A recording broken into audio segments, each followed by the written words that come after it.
Don Carlo Ancelotti. പലരും അദ്ദേഹത്തെ വിമർശിക്കാറുണ്ടായിരുന്നു. അദ്ദേഹം പലർക്കും ടാക്ടിക്കലി കൂടെ മറുപടി കൊടുത്ത ഒരു മാനേജറിനപ്പുറം തൻ്റെ അടുത്ത് ടാക്ടിക്സ് ഉണ്ടെന്ന് ഒരിക്കൽ കൂടി തെളിയിച്ച ഒരു മത്സരമാണ് കഴിഞ്ഞ ദിവസം. കഴിഞ്ഞ എല്ലാ ബ്രസീലിൻ്റെ മത്സരത്തിലും കണ്ട പോലെ ഇന്നലെയും വിനീഷ്യസിൻ്റെ ആ ടോപ്പ് ഫോം അവരെ നല്ല രീതിയിൽ ഹെൽപ്പ് ചെയ്തിട്ടുണ്ട്. ഒപ്പം തന്നെ കൂനിയും അങ്ങനെയുള്ള എല്ലാ കളിയും നല്ല മത്സരവും നല്ല പെർഫോമൻസും ഫോമും കാഴ്ചവെക്കുന്ന എല്ലാ പ്ലേയേഴ്സും അതേ രീതിയിൽ തന്നെ പെർഫോം ചെയ്യുന്നൊരു മത്സരമായിരുന്നു. ഈ ജപ്പാന്റെ സ്പീഡിന് മുന്നിൽ കാസമീറോനെ പോലുള്ള മിഡ്ഫീൽഡറൊക്കെ എന്ത് ചെയ്യുന്നുള്ളൊരു കൺഫ്യൂഷൻ വന്ന സമയവും പലരും സംശയം പ്രകടിപ്പിച്ച സമയത്തും കാസമീറോ തന്നെ ഒരു ഈക്വലൈസിങ് ഗോൾ അടിച്ചിട്ട് അവർക്കും ഒരു മറുപടി കൊടുത്തിട്ടുണ്ടായിരുന്നു. പക്ഷേ ഈക്വലൈസിങ് ഗോൾ മാത്രം പോരാ, ഇവർക്ക് ഈ കളി ജയിക്കണം. പെനാൽറ്റിയിലേക്കോ എക്സ്ട്രാ ടൈമിലേക്കോ പോവാതെ കളി ജയിക്കാനുള്ള ഒരു ഇന്റന്റ് സെക്കൻഡ് ഹാഫിൽ ഉടനീളം ബ്രസീൽ കാഴ്ചവെച്ചു. അതിന് ധീരജ് പറഞ്ഞ പോലെ കൃത്യസമയത്ത് വന്ന സബ്സ്റ്റിറ്റ്യൂഷൻസ്, ഫസ്റ്റ് ഹാഫ് ടൈം കഴിഞ്ഞ ഉടനെ വന്ന എൻട്രിക്കിന്റെ സബ്സ്റ്റിറ്റ്യൂഷൻ പക്കറ്റയ്ക്ക് പകരം, പിന്നുള്ള ഒരു മെയിൻ സബ്സ്റ്റിറ്റ്യൂഷൻ കൂനിക്ക് പകരം മാർട്ടിനെല്ലി വന്നു.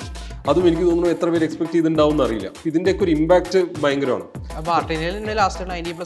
അതെ, മാർട്ടിനെല്ലിയാണ് ഗോൾ അടിക്കുന്നത്. അതായത് കഴിഞ്ഞ മത്സരത്തിന്, പ്രത്യേകിച്ച് ജപ്പാൻ ബ്രസീൽ മത്സരത്തിനെ പറ്റി സംബന്ധിച്ചിടത്തോളം പറയാൻ പറ്റുന്ന ഒരു കാര്യം എന്താ വെച്ചാൽ നോ റൂം ഫോർ എറേഴ്സ് എന്ന് പറയാൻ പറ്റുന്ന ഒരു മത്സരം.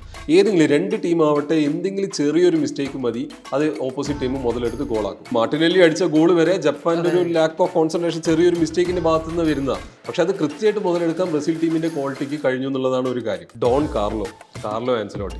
പലരും അദ്ദേഹം ഒരു മാനേജർ മാത്രമാണ്, ഹെഡ് കോച്ച് അല്ല, ടാക്ടിക്സിന്റെ കാര്യം അങ്ങനെ പലതും പറഞ്ഞിട്ട് വിമർശിക്കാറുണ്ടായിരുന്നു. അദ്ദേഹം പലർക്കും ടാക്ടിക്കലി കൂടെ മറുപടി കൊടുത്ത ഒരു മാനേജറിനപ്പുറം തൻ്റെ അടുത്ത് ടാക്ടിക്സ് ഉണ്ടെന്ന് ഒരിക്കൽ കൂടി തെളിയിച്ച ഒരു മത്സരമാണ് കഴിഞ്ഞ ദിവസം. അദ്ദേഹത്തിന് സെക്കൻഡ് ഹാഫ് പ്ലേയേഴ്സിനെ കൊണ്ട് പുറത്തെടുപ്പിച്ച ആ ഒരു ഇന്റൻസിറ്റി, ആ ഒരു അഗ്രസീവ്നെസ്, ശരിക്കും പറഞ്ഞാൽ ജപ്പാൻ തളർന്നതല്ല, ബ്രസീൽ ജപ്പാനെ തളർത്തുക ചെയ്തത്. കാരണം എന്താ വെച്ചാൽ നമ്മൾ എപ്പോഴും ജപ്പാനെ പറ്റി പറയുന്നതാണ് 90 മിനിറ്റ് ആവട്ടെ, എക്സ്ട്രാ ടൈം ആവട്ടെ, ഇഞ്ചുറി ടൈം ആവട്ടെ, ഇവർ ഓടിക്കൊണ്ടേയിരിക്കും, ഭയങ്കര അഗ്രസീവാണ്. അവർ ക്ഷീണിക്കുന്നത് നമ്മൾ കാണുകയുണ്ടായിരുന്നില്ല. എനിക്ക് തോന്നുന്നു നമ്മൾ ആദ്യമായിട്ട് ഈ ടൂർണമെന്റിൽ, വേൾഡ് കപ്പ് ടൂർണമെന്റിൽ ജപ്പാനെ തളർന്ന് കണ്ടു.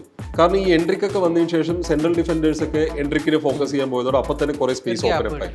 അതെ, മാർട്ടിനെല്ലി വന്നതോടെ വിനീഷ്യസ് ജൂനിയറിനെ ഫോക്കസ് ചെയ്തുകൊണ്ടിരുന്ന ഡിഫൻഡേഴ്സ് മാർട്ടിനെല്ലിനെ ഫോക്കസ് ചെയ്യാൻ തുടങ്ങി. അപ്പോൾ വിനീഷ്യസിന് കുറച്ചുകൂടെ തന്റെ അറ്റാക്കിംഗ് എബിലിറ്റി പുറത്തേക്ക് എടുക്കാനും ഡേഞ്ചറസ് പൊസിഷൻസിലേക്ക് എത്താനും ക്രോസ് ചെയ്യാനും വിനീഷ്യസിന്റെ ഒരു ഗംഭീര ട്രൈ ഉണ്ടായിരുന്നു. ഗോൾ ഓഫ് ദ സീസണൊക്കെ ആവേണ്ട ടൈപ്പ് ഒരു ഗോൾ ആവേണ്ടതായിരുന്നു ആ ഒരു മൂവ്മെന്റ് ഒക്കെ. പക്ഷേ ജപ്പാന്റെ ഗോളിയുടെ ഒരു മികച്ചൊരു സേവ് കൊണ്ട് അത് രക്ഷപ്പെട്ടു പോവുകയുണ്ടായിരുന്നു.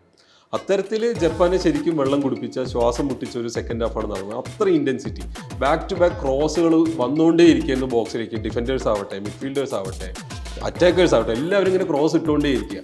ജപ്പാനാണെങ്കിൽ മൊത്തത്തിൽ ആ ടീം നോക്കി നമുക്കറിയാം വലിയ ഹൈറ്റോ പൊക്കോ എന്നുള്ള ആൾക്കാരല്ല. ഇതിനെ ഡിഫെൻഡ് ചെയ്യുക എന്നുള്ളത് അവരെ സംബന്ധിച്ചിടത്തോളം ചാടി അല്ലെങ്കിൽ അതിനെ ഡിഫെൻഡ് ചെയ്ത് അവർ തളരുക ചെയ്തത്.